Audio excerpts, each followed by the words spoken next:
Hello, good afternoon, welcome back. I'm Claire, this is Purple Poppy, and it's lovely to have you with me. Now, before I start today's video in earnest, which is more work on our 52 weeks of journaling, I thought I would address the subject of my brown glue, because many of you have asked me, what is this, where did I get it from, how did I make it, etc, etc.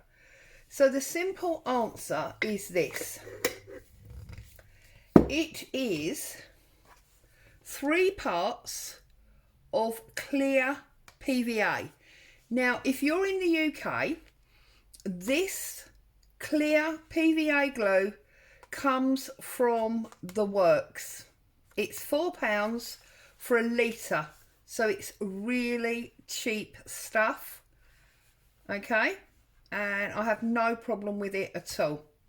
If you're not in the UK and you can't find clear PVA, it will work with white glue just as well, because the white glue is PVA. All glue really is PVA, and depending on other additives depends on whether it becomes a tacky glue or whether it's just normal PVA, etc, etc. Sometimes they have glitters in and thickeners and all sorts of things, but standard PVA glue or white glue will work for this, because although I choose to use the clear because I feel I get a better colour from it, it does work with white, because on occasion, in fact there's some here, on occasion when I've not had any glue, clear PVA glue, you can tell this one's not been open for a while, I can't get the lid off, you can see that is a cream one. So you can see that with the white glue it's a creamy colour, and with the clear it's brown. Now in actual fact they are the same colour, it's just that obviously the white in this one knocks the colour back to the eye, but on the paper it will dry the same. Okay, so we are talking about 3 parts of glue, 1 part of water, and then I use Distress Ink by obviously Tim Holtz. It doesn't have to be, and this is Vintage Photo, and I use 2 drops of this. So there's your pipette, and I just go 1, 2. That's all I put in there, and then I take my paintbrush and I give it a really good mix up, and I store it in a jam jar with the lid on.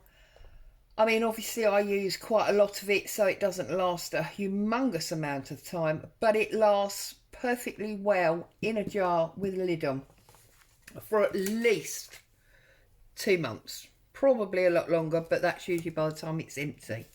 Okay, right, glue dealt with. So now today I'm wanting to work on the next part of our 52 weeks. And I have decided that I want to do a double spread. So I want to work on these 2 pages here. Okay. Now,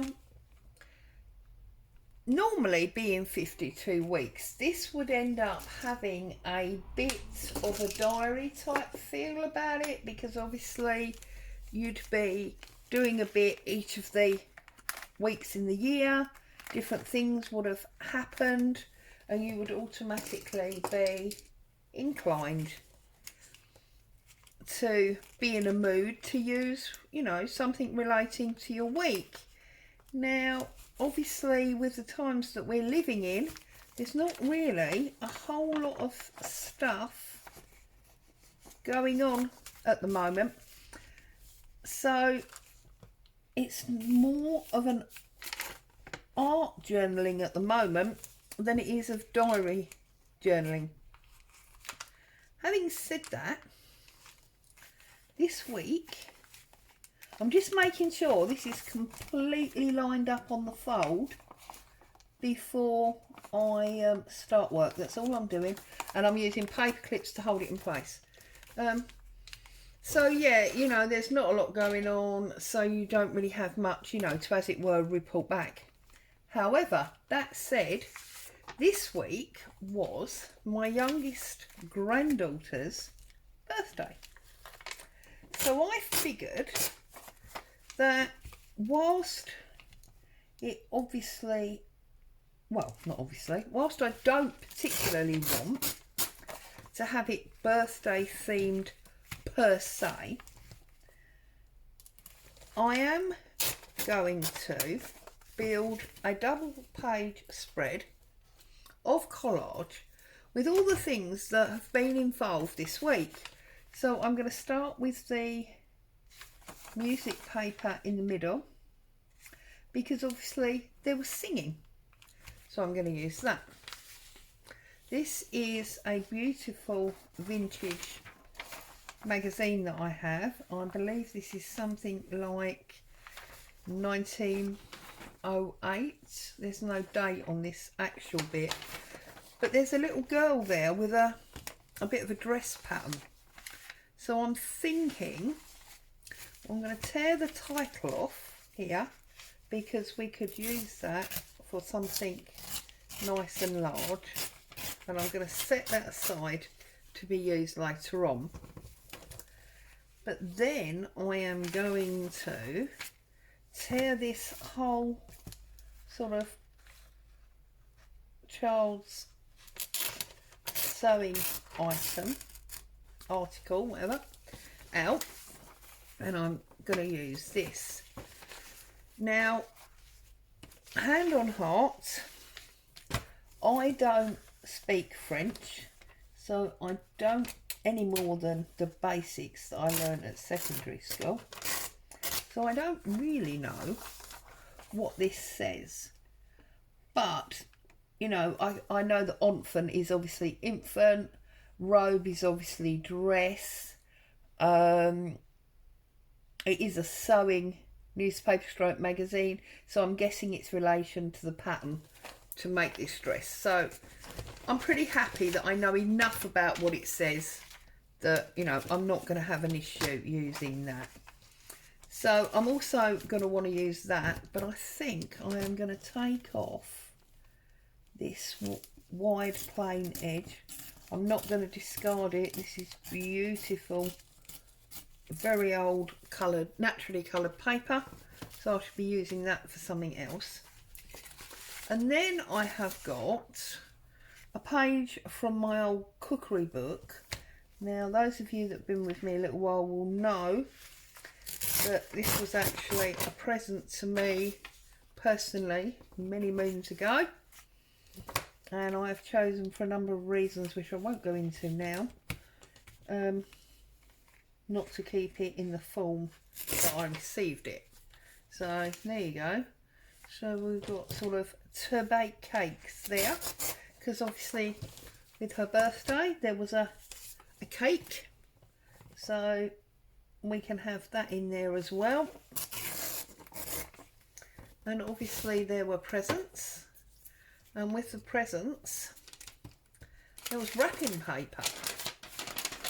So I'm going to have a little piece of this wrapping paper. Okay, probably cut that down again, but there you go. And then I've got these large labels, and these are all like quite lovely ones, because you've got cherish and adore, treasure. So I'm going to choose one of those to go on there as well when I work out exactly where it's going to be. I've got my number stencil, because obviously she was 1, so I want to get a number 1 in there somewhere. And her name begins with T, so I've got this vintage script drawing of a T, so I will get that on there somewhere as well. Okay, but the first thing I'm going to do is I'm going to get this music paper down in the middle, because I want to join the two pages so that I can take the paper clips off and, you know, carry on with the rest of the page without them being in the way. So let's get some book page and get my ink. Oh, I stuck my finger in the ink now. See, I'm just a messy crafter, full stop. Doesn't matter what I do or how I try, I'm just always going to be a completely messy crafter. So I'm just inking up the edge. You have trained me into putting a nice clean white sheet down so that you can see properly what I'm doing and not be distracted by my desk. It would be wonderful if one of you could teach me not to be generally so messy, keep sticking my fingers in the ink and such like. This is not vintage photo. This is actually walnut stain. I find that vintage photo, for me personally, it's only a personal consideration, doesn't necessarily apply to anyone else. I find it can be a little bit on the orange side, and when I'm doing vintage I don't want orange, I want brown, so that's why I use the walnut stain. However, as you know, the ink that I use in the glue, I've just told you that is walnut stone, because that's for a different use. So I'm just going to angle that across the two pages, and I'm going to press it down, and that has now joined them two pages for me. So I can take those paper clips off. Okay, I can open this first page and create my crease and bring it back, and then bring this side over and I've got my crease. Okay, so they are now happily joined and I can go about my merry way doing what I want to do. So we've got this one here, which I think, yeah, I'm going to ink up and put on the angle there like so. So back out with the ink. I have got a number of these sponge, you know, daubery things. I can't get on with them. I find that the sponges on the bottom just get split and torn, and I end up with bits of dark brown foam floating around on my desk, and I'm constantly replacing them, and it just really annoys me. So I have for some time now opted to use a blending brush. It's a makeup brush. It's obviously much firmer than the one that you saw me use for the PVA when I did the book page paper. Oh, you see, look, I'm chatting away to you and I've glued the wrong side, but I am intending to put a napkin layer on top, so that'll be fine.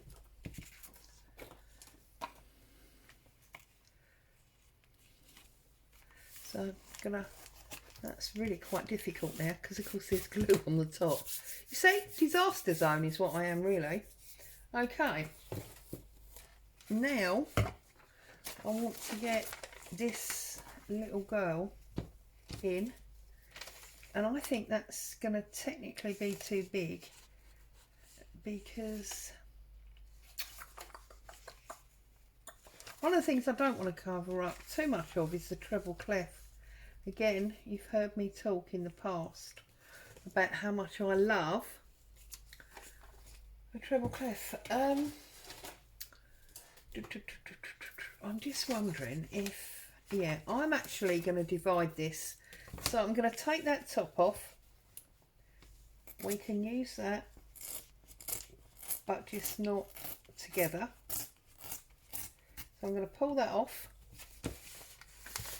I am now going to cut this in half. So I'm going to cut the writing off like so. Let's set the writing to one side, and I'm going to put that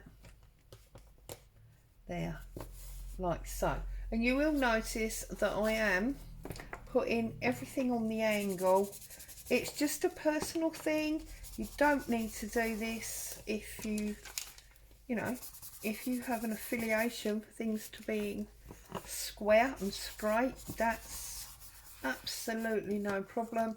It's just my thing that I like things on the skew. I do it with everything. My furniture at home is all on the skew. I'm just on the skew, on the angle. I don't like the regimentation of things being square. Call me boring. I think the only thing that's square, really, furniture-wise for me at home, is probably my bed, and that's because obviously the headboard is against the wall. Right, so we're going to get her on there, like so. Now, we've got this piece of writing,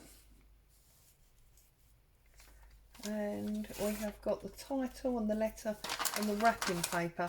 Now, I think wrapping paper, I'm going to come across there, get rid of that. I'm going to come across. As you can see, precise measurements as always.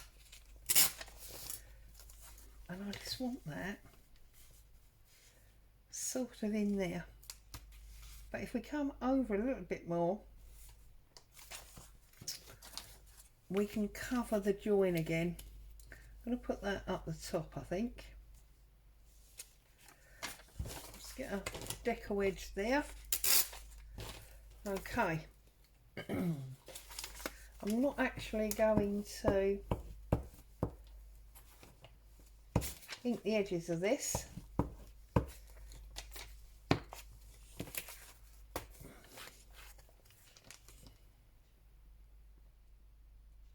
Make sure I'm not covering too much of her hand up there. Okay, and then we've got this French title, which I think I'm going to put right across the bottom there. Again, I'm not going to ink this one up.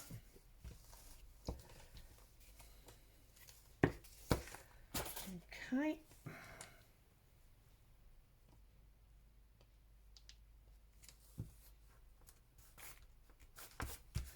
That one across there like so. Now, we've got our T. So I'm going to line that up, tear that off. This one I am going to ink up, mainly because it's so pale.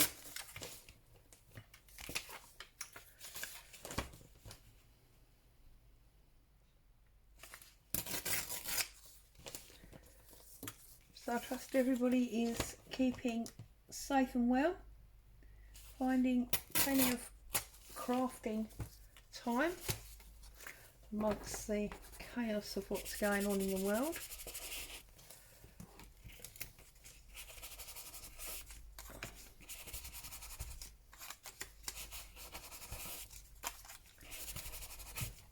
I know I spoke to my mum earlier, and she was telling me that they've had their appointments for their vaccinations, and they were horrified at how far they was expected to travel to go and get them. But she did manage to speak to the surgery, local doctor's surgery, and now they are going to pop along there at the weekend. So they'll be getting those much more local now, which is obviously good news.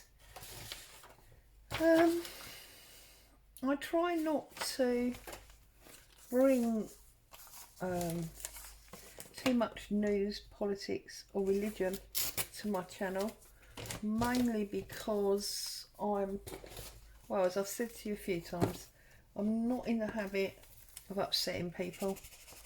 I don't want to offend anyone, so obviously not knowing what everybody's views and opinions are on, shall we say, newsworthy items, I try not to bring them up too much. It's just that obviously that is my mum, that's slightly different. So there we go. Right, I'm going to get this one up there. You can see we are building quite nicely across here now. I thought that wasn't stuck, but it is. Now, I'm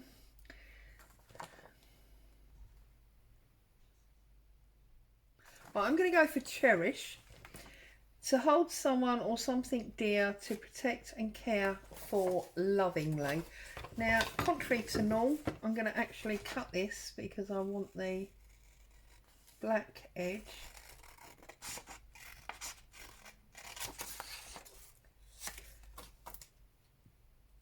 Trim this round.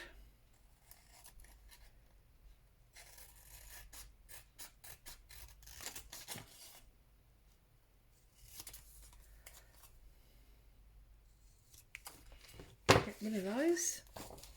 Save those for another time. And I'm thinking that this will sit quite nicely on there. Obviously we have got some gaps, but I'm intending to do some stamping, and I do want to, as I say, put a napkin layer over the top of this.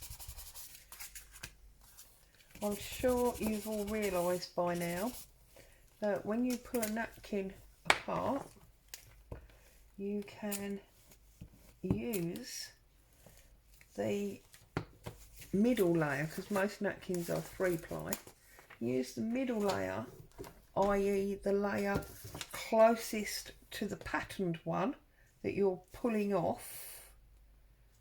So I'm trying not to cover up this E, so I'm just angle it round a little bit. There we go. Let me pull a napkin out and show you what I mean. So, like, napkin is 3-ply.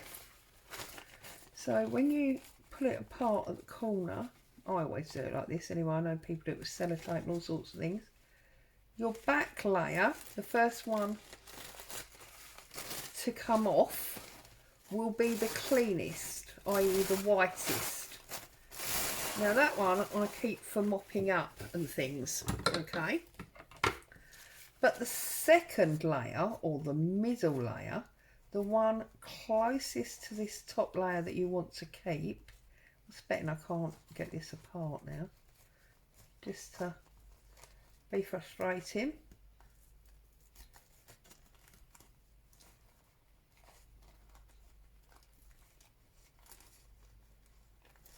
Right, so this is obviously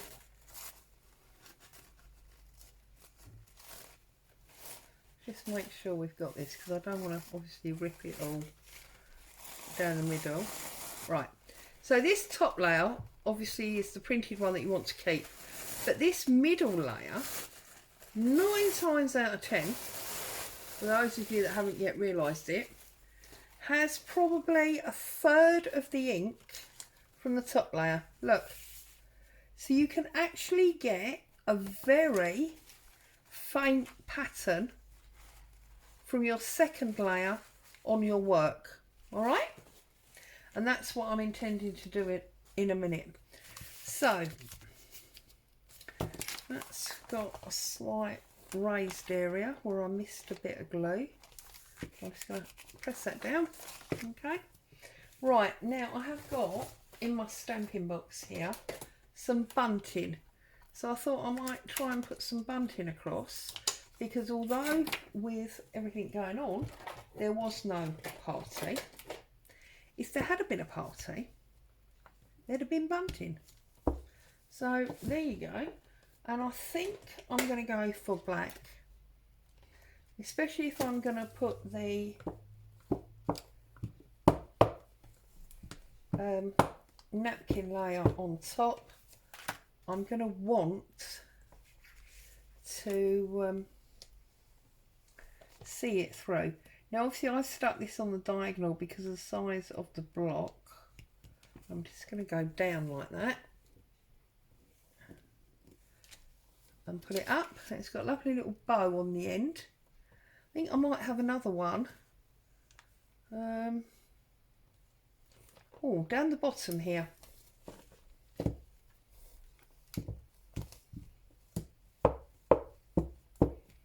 Now do remember, I've said this before, that obviously if you're using vintage papers for your collage, there's no reason you can't put your collage in your scanner and create your own digital paper to use at a later date. However, if you're going to do that, you have to keep your stamping until the very end, because you can't scan the stamped item because the stamp will not be vintage. Therefore, you will be breaking copyright. But I'm not intending to scan this because this is part of the book. So I am actually doing my stenciling and stamping before I put my top napkin coat on. Now I'm just looking and checking if there's anything else that I want to put on there. I feel like there should be something here, and I'm not quite sure what I should be putting there. So I'm just having a quick flick through my, what I call my regular stamp tray. And this is the one with all the stamps that I use all of the time. Oh, now of course, there you go.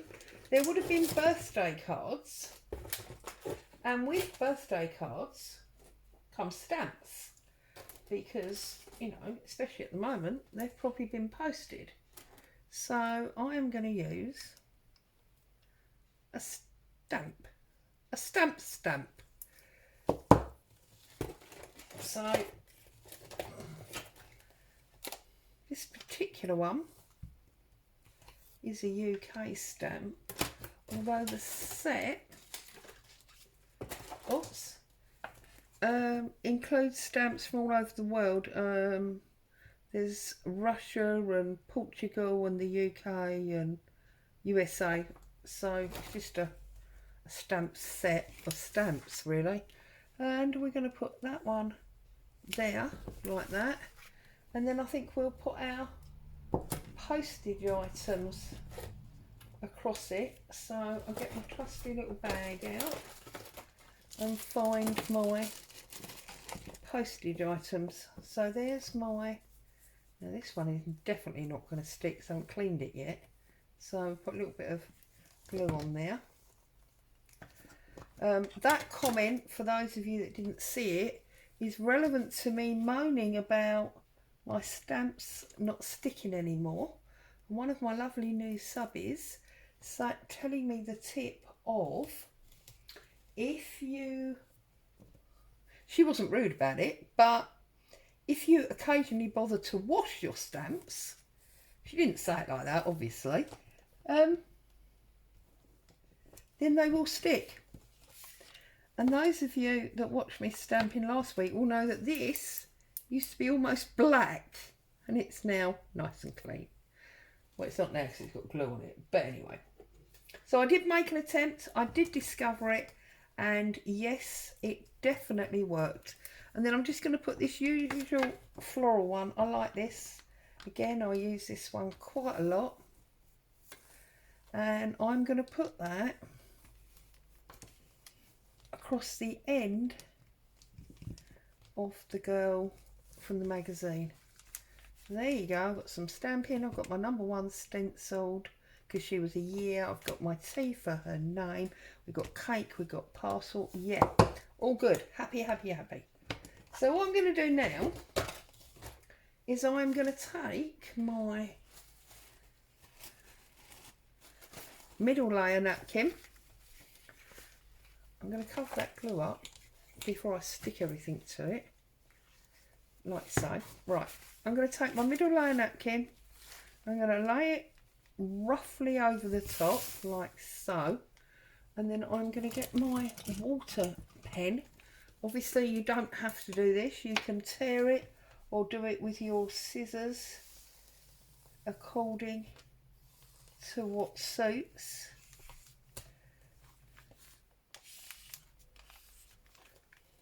And I'm just doing, as you can see, a wavy line into the napkin. I'm doing this for two reasons. One, as you know, I've just told you, I don't really like straight. Also, it makes it very, very much easier to blend into your page if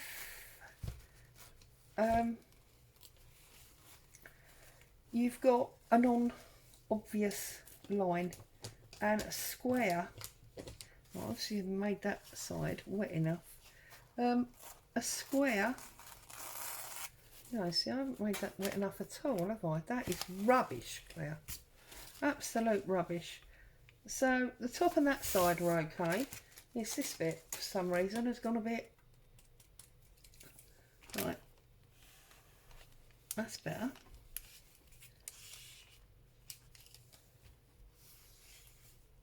There we go. And then we can just pull that off like so.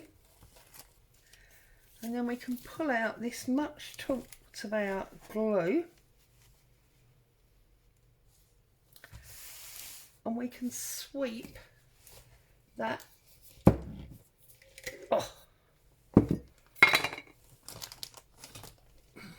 that patterned napkin across the top. It'll be a very faint pattern. Now I have told you before that this is a makeup brush.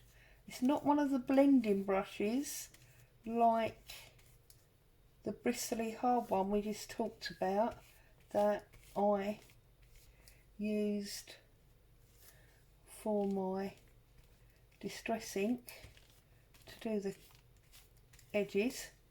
This is a powder brush. It's just extremely soft. Okay, and now you can see, look, there's the butterfly and the flower. There's a bit more flower there. You can see the difference, okay? And it just adds that extra bit of interest to the page. I think I've done this for you before. I'll definitely be doing it again because it's something that I do all the time. And of course what you've done now is you have in effect encapsulated this beautiful vintage paper and your stamps and everything else. There's a little bit there that I've missed. There you go. Okay, now obviously this is going to need some drying time. But can you see, especially here on this white one, we have added a lot of extra colour and pattern from that paper before. There's also a bit here on the music paper. It's obviously not so obvious here on the brown wrapping paper. And there's a bit up there in the corner. So there you go. Today's double page collage as part of the 52 weeks. Let's turn her around. 52 weeks of journaling. Hope you enjoyed that, found it inspirational. As always, thank you for joining me. Stay safe. I'll see you very soon.